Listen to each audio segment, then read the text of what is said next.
Hey everybody, and Tony here with a review of Richard Strauss's Der Rosenkavalier, which was shown at the Deutsche Oper Berlin. The conductor was Ulf Schirmer, the production was done by the late, great Götz Friedrich, the set design and costumes were done by Gottfried Pilz and Isabel Inés Glatar, the assistant director was Gelinda Pelkowski, the lights were handled by Dwayne Schuler, the chorus master was Thomas Richter, and the children's chorus master was Christian Lindhorst.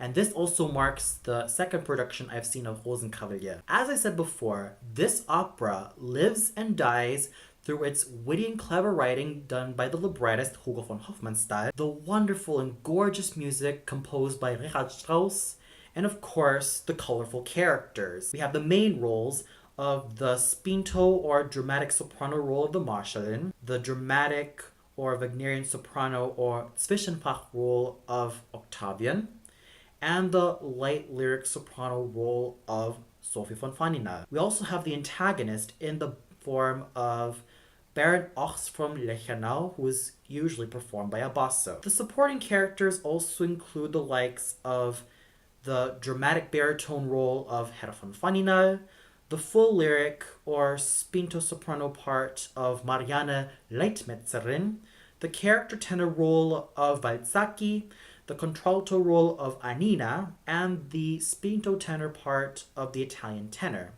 And of course, the myriads of other small yet very wonderful character parts found in the opera. And this is also backed by a wonderful production. These elements are what make Der Rosenkavalier what it is today. Now that it's out of the way, let's get on to what I thought about the production, costumes, singing, conducting, and chorus. What more can I say about Götz Friedrich and a lot of his productions? I'm actually a huge fan of them. What I seem to notice about this particular production is that this is set in the times that Richard Strauss lived. Basically the early 20th century, from the 1900s all the way up to the late 1940s. Traditional productions would usually set Der Rosenkavalier in the 18th century, during the times of Marie Antoinette or Wolfgang Amadeus Mozart, just to name a few important people. But this production was basically transported to the time of Strauss in order to really evoke the time where he lived. And the costumes are very elegant as well. I especially love the costumes of the Marschallin, Octavian, Sophie, and even that of a lot of the other characters as well. The Marschallin basically comes in the opera with a lot of very gorgeous costumes. The same case can be said about Octavian, and he even comes in his traditional 18th century garb when he presents the rose, and he also does throw his wig when he was able to get into a scuffle with Baron Ochs from Lechenau. What I realized about the costumes is that they basically are a mixture between traditional and the time in which Richard Strauss lived, which I found very interesting and seemed to add a lot of pizzazz and color. Not to mention there were moments in which we also see like silk curtains to also see the action behind what usually happens throughout the opera.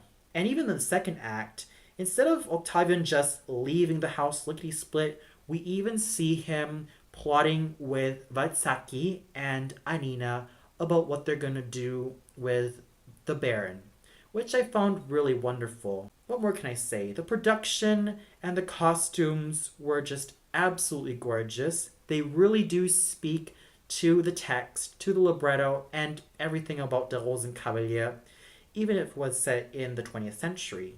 But still, it manages to maintain its beauty, its sense of style, and its sense of just how colorful everything is, and its sense of creativity, especially in the third act, where Valzacchi, Annina, the guests, the host, are basically preparing the ruse of the Baron, which I found really wonderful. And now we get to the singers. Starting off with the Marschallin, sung by Michaela Kaune, who I also saw a couple of years ago singing Janacek's Janufa. What more can I say about this wonderful spinto soprano? She was absolutely wonderful as the Marschallin. Her voice was just so gorgeous throughout all the registers. It has that wonderful lyrical tone backed with a glowing spinto soprano voice, and her stage presence was so multidimensional. She was able to portray the composed nature of the Marschallin, but also that of her turmoils, her doubts, and everything that makes the Marschallin a very wonderful and very iconic Strauss female character. She was just absolutely a thrill to hear and watch as the Marschallin. She was able to give her character so much dimension, so much personality, so much charisma, which is also evident in her singing and her acting. And I was definitely having a wonderful time with Madame Kaune as the Marschallin. And she was also quite experienced with this role, as she's also sung this role for many years as well. Then we have her young lover, Octavian, sung by the wonderful lyric dramatic mezzo Daniela Zindram, who I also saw as Hänsel, Adriano, and a lot of the pants roles in general. She is a pro when it comes to playing a lot of these trouser roles. Look no further than her interpretations of Hänsel, Adriano, and the Ariadne auf Naxos composer. She really does Octavian justice, thanks to her luminous and homogeneous mezzo-soprano voice and a stage presence which is so engaging, charming, energetic, and just full of dimension and so full of personality that I was practically engaged and involved in every single scene that she's in. Which is no surprise, seeing that she has a great deal of predecessors who have also sung this iconic pants role, the likes of Rosé Stevens, Christa Ludwig, Tatiana Troyanos, and of course the wonderful Brigitte Fassbender. She was able to really live up to this role very well. She was able to make him fun and energetic and also serious and down to earth when he needs to be. She was an absolute pro singing this role, as she's also sung this for many years as well. She was able to find a lot of colors and find a lot of dimension in this character, which I absolutely enjoy.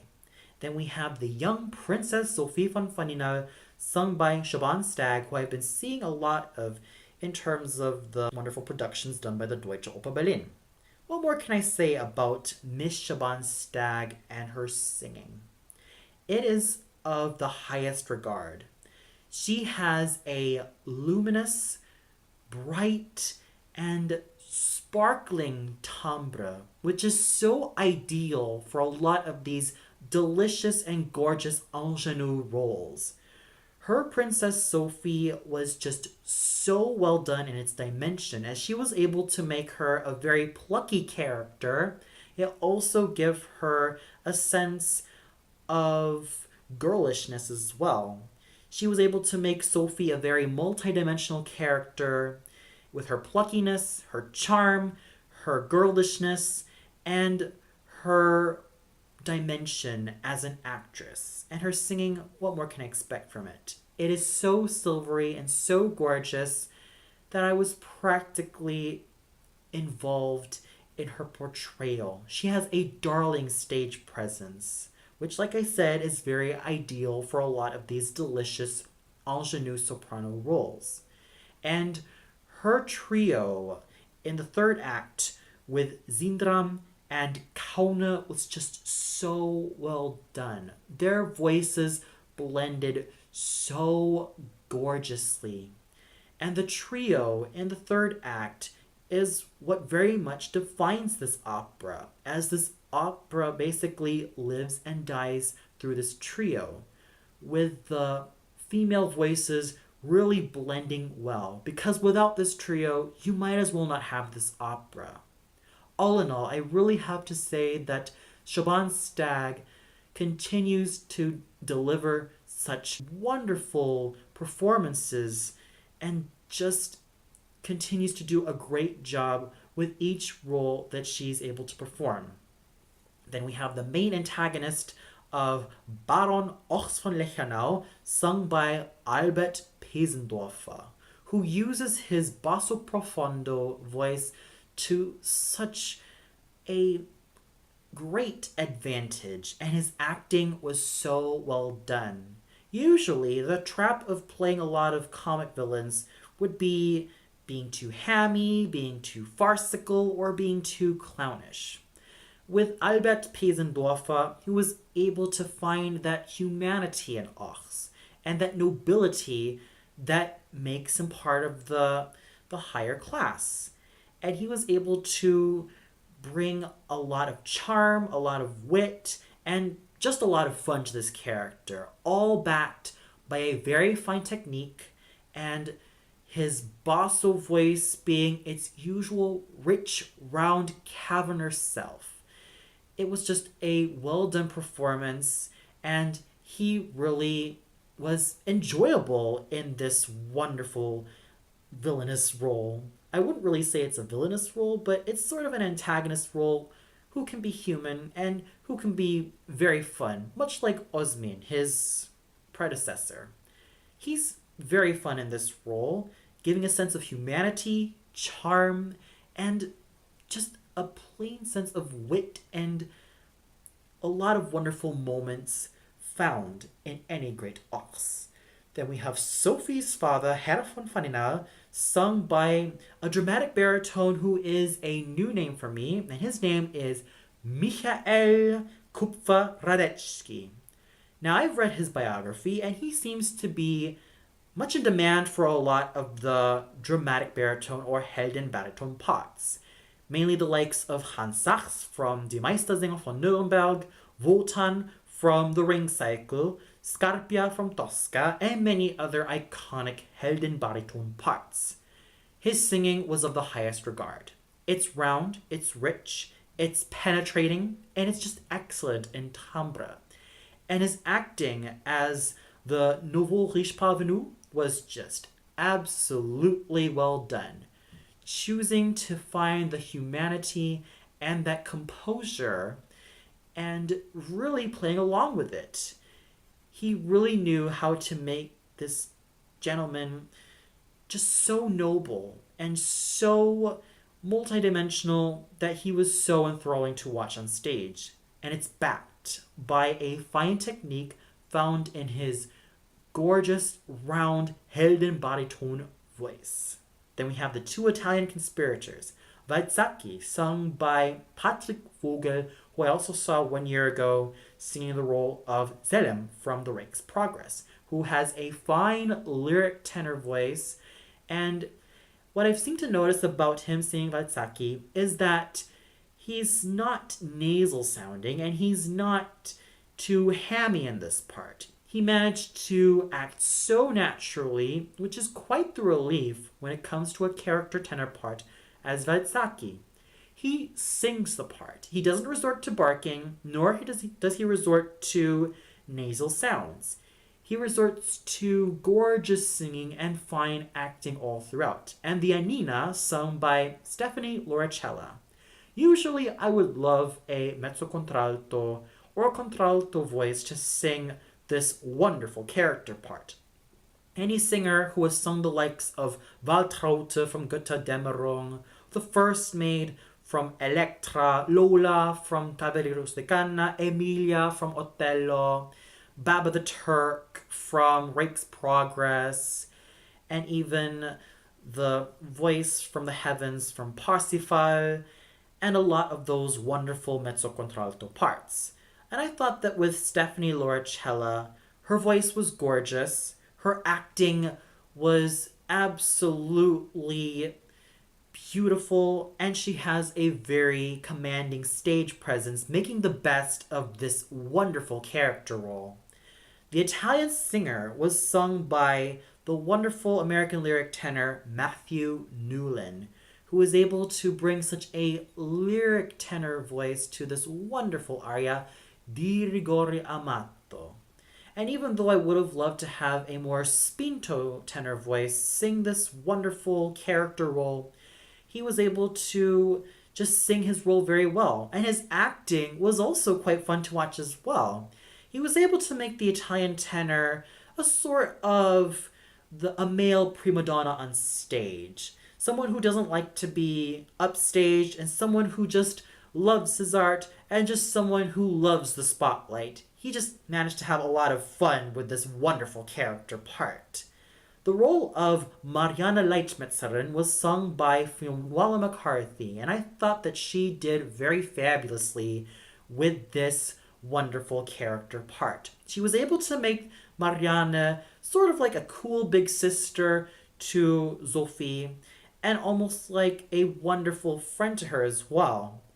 She is just plainly wonderful, both in her singing and her theatricality with this wonderful character part.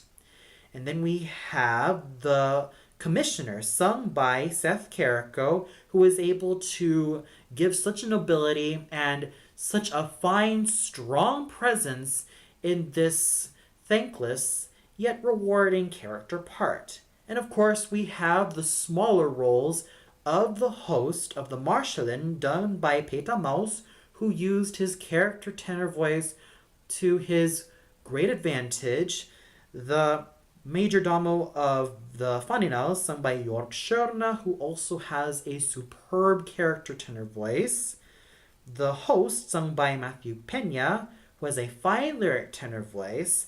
The Milliner, sung by the wonderful Alexandra Hutton, who has continued to give her silvery, light lyric soprano voice, and probably one day she might be singing Sophie. Who knows?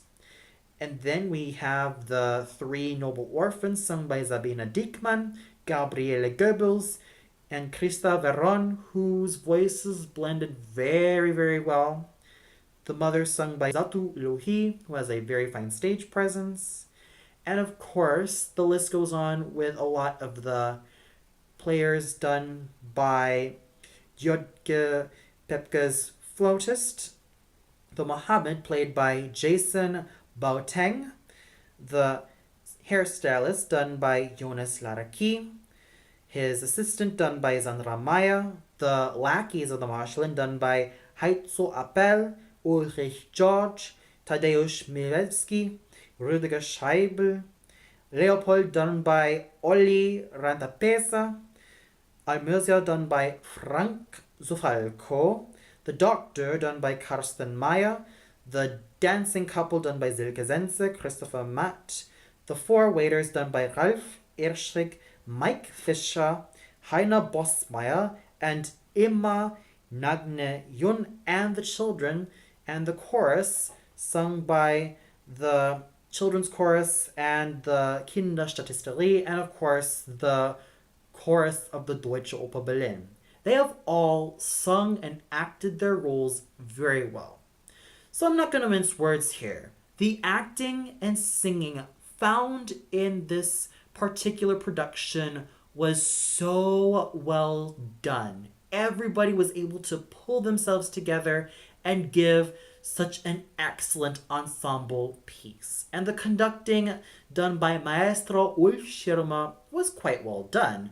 Sure, I didn't care too much of how he started in the first act, but he seemed to have gotten better and better throughout the evening, with the second act and the strongest being the third act, paying close attention to the music and to the text and to all the beats of that final trio.